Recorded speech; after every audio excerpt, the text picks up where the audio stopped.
Madame, Monsieur, bonsoir. Voici les principaux titres de l'actualité de ce mercredi 4 septembre 2013. Hossein El-Abessi appelle la Troïka ainsi que l'opposition à plus de concessions. 105 députés non décidants donnent à Mosfa Ben Jaafar un dernier délai de 48 heures pour revenir sur sa décision de suspension des travaux de l'ANC. Taïb Bakouch, secrétaire général de Nidetounous, déclare qu'il y a un manque de volonté politique de la part de la Troïka. Et à l'étranger, Barack Obama obtient le soutien du président républicain de la Chambre des représentants à une intervention militaire américaine en Syrie. Finalement, la rencontre de mardi 3 septembre, hier, donc entre les représentants de la Troïka et les organisations parrainant le dialogue n'a apporté rien de nouveau et aucun nouvel accord ou consensus n'a été trouvé. La Troïka campe toujours sur ses positions et a proposé la fin des travaux du gouvernement provisoire dans 2 mois. Par contre, si le dialogue national démarre, il serait possible de réduire la période à 4 semaines. Mouldir Yahi, représentant de la Troïka, a appelé l'opposition et toutes les parties à se joindre à la table du dialogue. Le secrétaire général de l'UGTT, Hossein El-Abessi, a quant à lui appelé la Troïka ainsi que l'opposition à plus de concessions. Il a par ailleurs fait savoir que si des solutions ne sont pas trouvées dans les jours à venir, il divulguera 4 vérités douloureuses sur ce dialogue, des vérités que le peuple tunisien doit connaître. Une source sécuritaire a indiqué ce mercredi 4 septembre qu'un groupe composé de 12 éléments terroristes armés a kidnappé 3 gardiens à Jbel Sammema, réserve de Chaambi.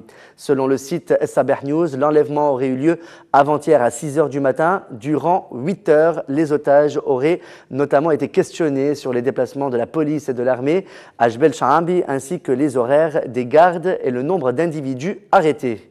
La source sécuritaire précise que les otages ont essayé d'induire en erreur leurs ravisseurs en leur faisant croire qu'ils ne sont pas des gardiens mais des éleveurs à la recherche de leur bétail. Les terroristes qui n'ont pas cru cette version ont toutefois pris soin de ne pas violenter les gardiens. Le chef des ravisseurs leur aurait alors expliqué qu'ils ne sont pas une cible et que leur objectif est d'engranger des informations sur la police ainsi que l'armée. Relâchés lundi vers 14 h, les otages ont passé la nuit du 2 au 3 septembre à être interrogés par la brigade antiterroriste.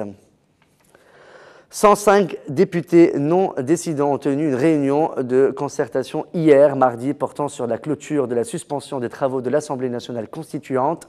À l'issue de cette réunion, les députés ont indiqué refuser la poursuite de la suspension des travaux de l'ANC et ont donné à Mosfa Ben Jaafar, président de la dite Assemblée, un dernier délai de 48 heures pour mettre fin à sa décision de suspension.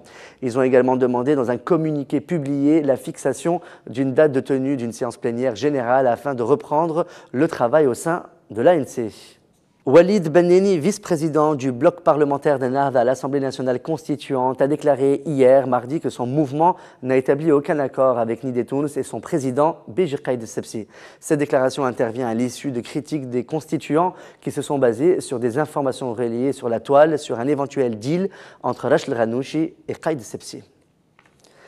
Le comité politique du Front du Salut national a tenu une réunion hier, mardi, au siège de Nidetounous pour évaluer la situation générale du pays et l'avancée des négociations entre les parrains du dialogue national et les différentes parties concernées. Taïb Bakouch, le secrétaire général du mouvement Nidetounous, a déclaré qu'il y a un manque de volonté politique de la part de la Troïka pour sortir de la crise actuelle que traverse le pays. Il a ajouté que le refus de la demande de l'opposition concernant la démission du gouvernement est inacceptable et nuisible aux intérêts du pays. Le juge d'instruction du bureau 13 auprès du tribunal de première instance de Tunis, chargé du dossier de l'assassinat de Chokri Blaïd, a émis un mandat de dépôt à l'encontre de Mohamed Habib Amri, qui a été arrêté aux alentours de Jbel Chaambi. La décision du juge vient suite après les aveux qu'il a donnés à propos de l'assassinat de Chokri Blaïd et du meurtre de 8 soldats tunisiens au Mont Chaambi. Les enquêteurs ont également trouvé une vidéo illustrant le meurtre des soldats dans les téléphones portables de l'accusé. Et un horrible assassinat a été commis dans l'après-midi d'hier, mardi 3 septembre, à Ouled Amr du gouvernorat de Sousse, par un homme qui a tué son épouse et ses 2 enfants. Une autre petite fille a été sauvée après avoir été transférée à l'hôpital. Par ailleurs, des témoins oculaires ont indiqué que l'assassin a poignardé sa femme et ses enfants avec un couteau avant de se jeter devant un train. Selon des sources sécuritaires, une enquête a été ouverte pour confirmer ces témoignages et pour connaître les raisons qui ont poussé à cet assassinat. Dans l'actualité internationale, Barack Obama a fortement progressé mardi dans ses efforts pour obtenir un feu vert du Congrès à une intervention militaire américaine en Syrie, obtenant notamment le soutien du président républicain de la Chambre des représentants, John Boehner. Au Sénat, où le secrétaire d'État John Kerry, le secrétaire à la Défense Chuck Hagel et le général Martin Dempsey, président de l'état-major interarmé, ont été auditionnés pendant 3h30. Un projet de résolution autorisant l'usage de la force armée en Syrie, mais excluant expressément l'envoi des troupes au sol, a été rédigé et sera soumis aux voix mercredi en commission. Un vote du Parlement français sur le conflit syrien est une éventualité, mais pas dans l'immédiat, a déclaré mercredi le ministre français des Affaires étrangères.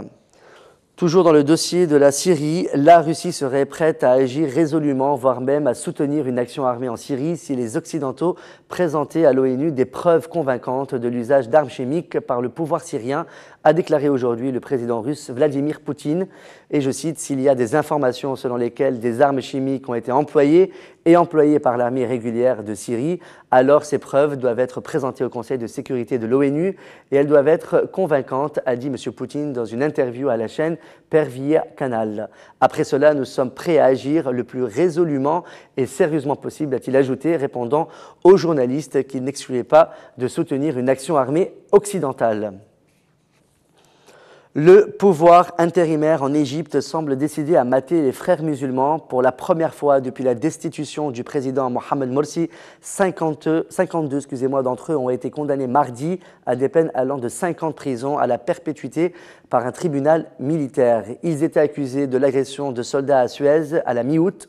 Outre une condamnation à la réclusion à perpétuité, 3 à 15 années de prison, tandis que 48 autres sont condamnés à des peines allant de 5 à 10 ans au terme de 3 audiences d'un procès militaire entamé le 24 août. La veille, l'ancien président Mohamed Morsi, destitué et arrêté le 3 juillet, toujours détenu au secret, avait appris qu'il sera jugé avec 14 autres responsables et membres des frères musulmans pour incitation au meurtre.